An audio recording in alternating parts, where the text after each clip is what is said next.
Google Business Website Builder Review. Watch before using. Hey guys, welcome back to the YouTube channel. In this video, I'm going to be giving you guys a quick overview of Google Sites and how it is a good but not the great website builder for your business and how to get started and what is the overall setup of Google Sites versus its competitors. So let's get into it. Now you can see over here, once you go onto Google and search for Google Sites, you can just click on the first link over here and this will automatically open up Google Sites with whatever Gmail account that you have signed up with.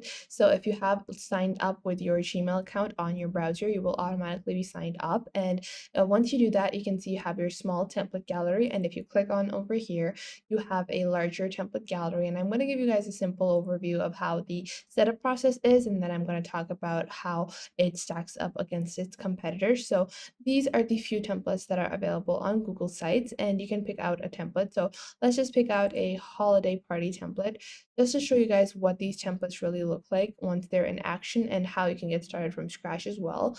So we're just going to load on this template. So you can see this template has been loaded. It looks pretty nice. It's a very structured kind of website builder.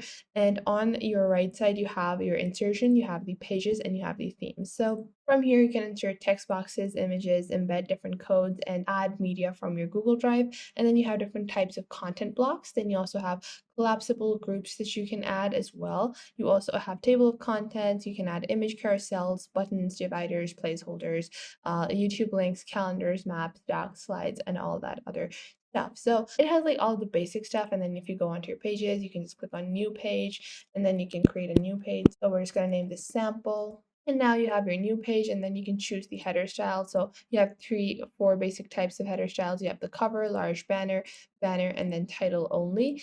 So these are the banner styles that you can opt for, and then you can just start adding to your different pages. So if I go onto this page, I can go into the insert section now, and let's say I want to add like an image carousel. So I can click on insert image, I can click on select image over here, and then I can go on to the Google image search as well, and then search for images. So I'm just going to search for fashion. So you can just go on to Google image search and you can use any of these images. Most of these are royalty free images. So we're just going to go ahead and select a bunch of these. And then you can just click on insert and then your image carousel will be created. So you can see the image carousel is being created. And if I want to realign it, I can just drag and drop like so. So it's pretty intuitive with its drag and drop functions, but there are quite a few limitations to Google Sites. And I'm going to talk about these limitations one by one. First off, it is simple to use.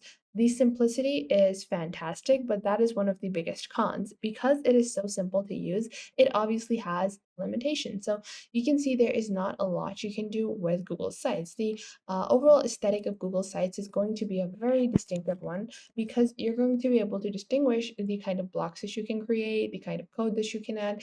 Like it's easy to use for everyone kind of site builder. So they have made it as simple as possible, and with that simplicity comes the lack of customization. So if I want to add this text block, so maybe I want to resize this and then maybe I want it to be on a very awkward angle over here. I can't really do that. The Google Sites will not allow me to do that because they have some presets that they have already added to their like website builder for making sure that people don't end up glitching their own websites, adding, incorrect themes or anything like that. That is why Google Sites enables you to create a cohesive kind of website, but it does not allow you to create a very customizable website. And the overall setup is simple. So once you have finished designing your website, you can just click on publish over here, add the web address that you want. So I'm just going to add fashion 0987 and this is available. So I'm just going to click on publish and you can connect your own custom domain as well. So just like that, our site has been published and I can just click on view over here. And if I just go ahead and refresh this, so you can see I have this image carousel that I added. Obviously, you can resize and redesign this as well, add some more design elements, but a basic look of any kind of Google Sites is going to be pretty similar to this. You can also click on blank over here on the top left of your Google Sites homepage, and now you can get started from scratch. So you can first off click on themes over here and choose a kind of basic theme that you would like to apply to your entire website. What this will enable you to do is create a cohesive look, and it really helps you in saving time. So you guys can see over here that you have a very neat kind of website that you can create, but it's not going to be very dynamic. Now, if I was to compare this to its competitors. So let's take Wix, for example. Wix is another free website builder, and you can do a lot of the stuff that you can do on Google Sites too on Wix, but Wix has a lot more template options as well as a lot more customization. So this is going to be your homepage on Google Sites, and you can see the templates that you have. And if I click on Create New Site on Wix and I open up Wix over here, I'm just going to go with Wix, and I'm going to show you guys the template gallery that is available on Wix versus Google Sites. So we're just going to skip these questions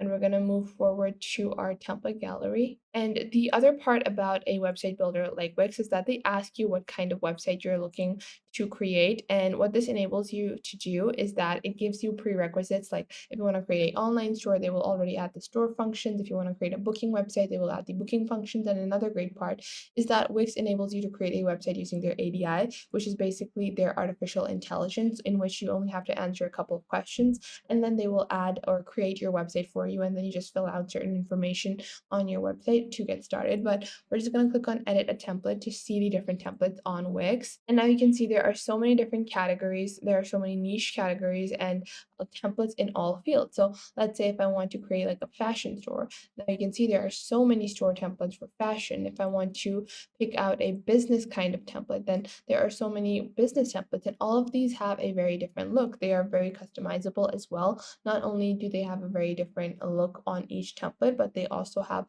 features which enable you to further edit them in very interesting ways. So you can really customize your website and make it look different in comparison to other websites. And this is something you can't really do with Google Sites. As much as I've tried, I find that eventually you can deduce that it is a Google Sites website. I'm not saying that that is a bad thing.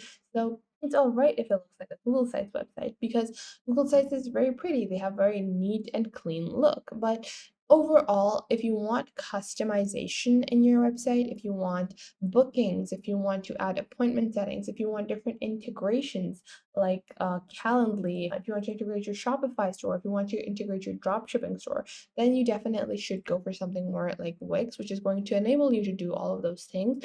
But there is something you need to keep in mind. If you have never created a website, and maybe you have like a salon business, or maybe you have like a carpenter business, or something like where you don't need a lot of website features and you just want a online presence for your business. So you just want to create like a simple portfolio for yourself, or maybe you want to create like an online presence for your simple business, then creating a simple portfolio like this or creating an online presence like this one using Google Sites is probably going to be more easy for you. The reason for that is that you don't have to manage your Google Sites website. You don't have to look after it. It's going to be, once you like create it, it's going to be there. You can link it on all of your social media profiles, and the basic purpose of your online presence is going to be served.